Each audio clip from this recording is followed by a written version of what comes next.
السلام علیکم۔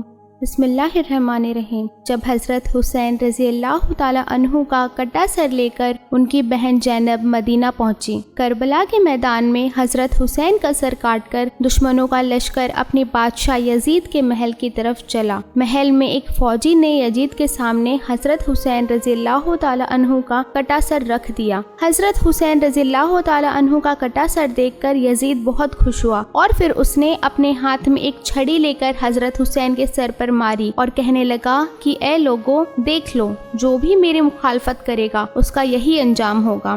حضرت حسین رضی اللہ تعالی عنہ کے سر کی ایسی بے حرمتی دیکھ کر دربار میں موجود ایک یہودی کہنے لگا کہ اے لوگوں، میں حضرت داؤد علیہ السلام کی نسل سے ہوں اور 14 پشتوں کے بعد میرا نسب حضرت داؤد علیہ السلام سے ملتا ہے، اور ایک تم لوگ ہو کہ اپنے ہی نبی کے نواسے کا سر کاٹ دیا اور آج دربار میں بیٹھ کر اس کے ساتھ ایسی بے حرمتی کر رہے ہو۔ تم کیسے اپنے نبی کے سچے عاشق ہو؟ حضرت حسین رضی اللہ تعالی عنہ کی بہن حضرت زینب اپنے بھتیجے امام زین العابدین کو پکڑ کر روئے جا رہی تھی اور اپنے بھائی حضرت حسین کے کٹے سر کی بے حرمتی دیکھ کر اللہ سے فریاد کر رہی تھی کہ تبھی یزید نے حضرت زین العابدین سے کہا کہ تم نے دیکھ لیا نا کہ تیرے باپ نے میری مخالفت کی تو اللہ نے اس کو کیسا انجام دیا۔ اس پر حضرت زین العابدین نے قرآن کی ایک آیت پڑھ کر جواب دیا کہ اے یزید، دنیا میں جو کچھ بھی ہوتا ہے سب میرے اللہ کے حکم سے ہوتا ہے۔ تو یزید نے جواب دیا کہ یہ سب کچھ تم لوگوں کی ہی کرتوتوں کی وجہ سے ہوا ہے، اور پھر یزید نے حضرت زینب کے ہاتھ میں ان کے بھائی حضرت حسین کا سر رکھتے ہوئے کہا کہ اب تم لوگ عزت کے ساتھ اپنے گھر مدینہ جا سکتے ہو، اور پھر حضرت زینب روتی ہوئی اپنے گھر والوں کے ساتھ مدینہ کی طرف چل پڑی۔ حضرت زینب سارے راستہ بھر اپنے بھائی حضرت حسین کا کٹا سر دیکھ دیکھ روتی جا رہی تھی۔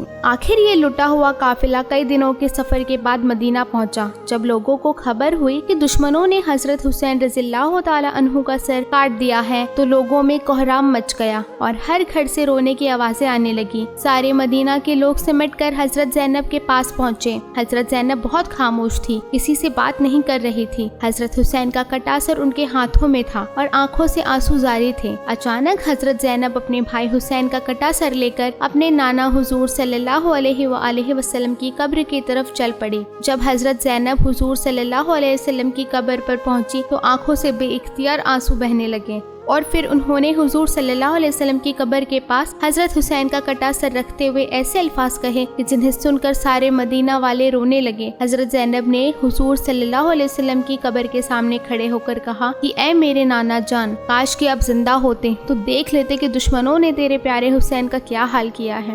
اسے قتل کر دیا اور اس کے جسم پر گھوڑے دوڑا دیے، اور جب اس سے بھی دل نہ بھرا تو دشمنوں تیرے پیارے حسین کا سر ہی کاٹ دیا۔ حضرت زینب اپنے نانا حضور صلی اللہ علیہ وآلہ وسلم کی قبر کے سامنے کھڑی فریاد کر رہی تھی اور آنکھوں سے مسلسل آنسو جاری تھے۔ مدینے والے بھی سب پیچھے کھڑے حضرت زینب کی دکھ بھری فریاد سن کر رو رہے تھے۔ آخرکار شام ہوتے ہوتے حضرت حسین کا کٹا سر ان کی امی حضرت فاطمہ رضی اللہ تعالی عنہ کی قبر کے بغل میں دفن کر دیا گیا۔ جن لوگوں نے حضرت حسین رضی اللہ تعالی عنہ کو اس بے دردی کے ساتھ قتل کیا تھا تو اللہ نے ان سبھی لوگوں کو اسی دنیا میں سزا دی۔ کربلا کے میدان میں دشمنوں میں سے ایک آدمی کی جس کا نام ابن زویرہ تھا تو اس نے حضرت حسین رضی اللہ تعالی عنہ کو پکار کر انہیں گالیاں دی اور برا برا کہا، تو حضرت حسین نے اس کے لیے بد دعا کی اور کہا کہ اے ابن زویرہ، اللہ تیرے جسم کے ٹکڑے ٹکڑے کر دے۔ اور پھر اسی وقت ابن زویرہ کا گھوڑا پاگل ہو کر ادھر ادھر بدکنے لگا۔ گھوڑے کے بدکنے کی وجہ سے ابن زویرہ کا پیر پھسلا اور وہ گھوڑے سے نیچے گر پڑا، لیکن اس کی ایک ٹانگ گھوڑے میں بندھی زمین میں پھنس گئی اور پھر وہ پاگل گھوڑا اسے گھسیٹتا ہوا پتھروں کے اوپر دوڑانے لگا۔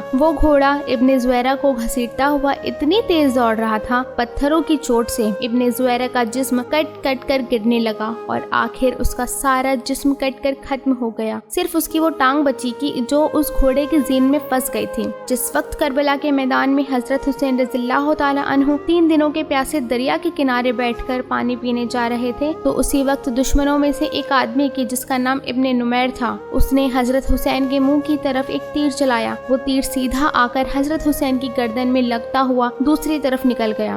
جس کی وجہ سے حضرت حسین پانی نہ پی سکے اور ان کی گردن سے خون بہنے لگا۔ تو حضرت حسین رضی اللہ تعالیٰ عنہ نے ابن نمیر سے کہا کہ اے ظالم، جیسے تو نے مجھے پانی نہیں پینے دیا ہے ایسے ہی اللہ تجھے ہمیشہ پیاسا رکھے۔ حضرت حسین کی اس بد دعا کا اس دشمن پر ایسا اثر ہوا کہ وہ چاہے جتنا پانی پی لیتا پھر بھی اس کی پیاس نہ بجھتی۔ آخر اسی دن شام کو اس نے اتنا زیادہ پانی پی لیا کہ اس کا پیٹ پھٹ گیا اور اس کی موت ہو گئی۔ دشمنوں کا سردار ابن زیاد کہ جس نے حضرت حسین رضی اللہ تعالیٰ عنہ کا سر کاٹنے کا حکم دیا تھا اور اسی کے حکم پر فوجیوں نے حضرت حسین کا سر کاٹا تھا، تو ابن زیاد کا نوکر بیان کرتا ہے کہ جب ابن زیاد حضرت حسین کا سر کاٹ کر شام کو اپنے محل پہنچا تو میں بھی اس کے ساتھ تھا۔ تو جیسے ہی اس نے محل کے اندر قدم رکھا تو اچانک سامنے سے ایک آگ کا شعلہ اس کی طرف لپکا۔ قریب تھا کہ وہ آگ میرے سردار ابن زیاد کو جلا کر ختم کر دیتی، لیکن تبھی اچانک وہ آگ غائب ہو گئی اور ابن زیاد نے مجھ سے کہا کہ اے آدمی، کیا تم نے بھی وہ آگ دیکھی جو ابھی میری طرف لپکی تھی؟ تو میں نے کہا کہ ہاں میرے سردار، مجھے بھی وہ آگ نظر آئی تھی۔ تو ابن زیاد نے مجھ سے کہا کہ یہ بات کسی کو بھی مت بتانا، اس کو راز ہی رکھنا۔ حضرت سفیان ثوری فرماتے ہیں کہ حضرت حسین کو قتل کرنے والے دشمنوں میں سے میں نے دو لوگوں کا بہت برا انجام دیکھا۔ ایک تو ان میں ایسا آدمی تھا کہ اس کی شرمگاہ اپنے آپ بہت زیادہ بڑھتی جا رہی تھی اور پھر بڑھتے بڑھتے وہ اتنی لمبی ہو گئی کہ اس نے اپنی شرمگاہ کسی چیز سے باندھ کر رکھنی پڑتی اور وہ شرم سے لوگوں کے بیچ نہ جاتا، اپنے گھر میں ہی بیٹھا رہتا۔ اور دوسرے آدمی کا انجام میں نے ایسا دیکھا کہ اس نے اتنی زیادہ پیاس لگتی تھی کہ وہ چاہے سارے دریا کا پانی پی لیتا پھر بھی اس کی پیاس نہ بجھتی۔ آخر ایک دن اس نے اتنا زیادہ پانی پی لیا کہ اس کا پیٹ ہی پھٹ گیا اور اس کی موت ہو گئی۔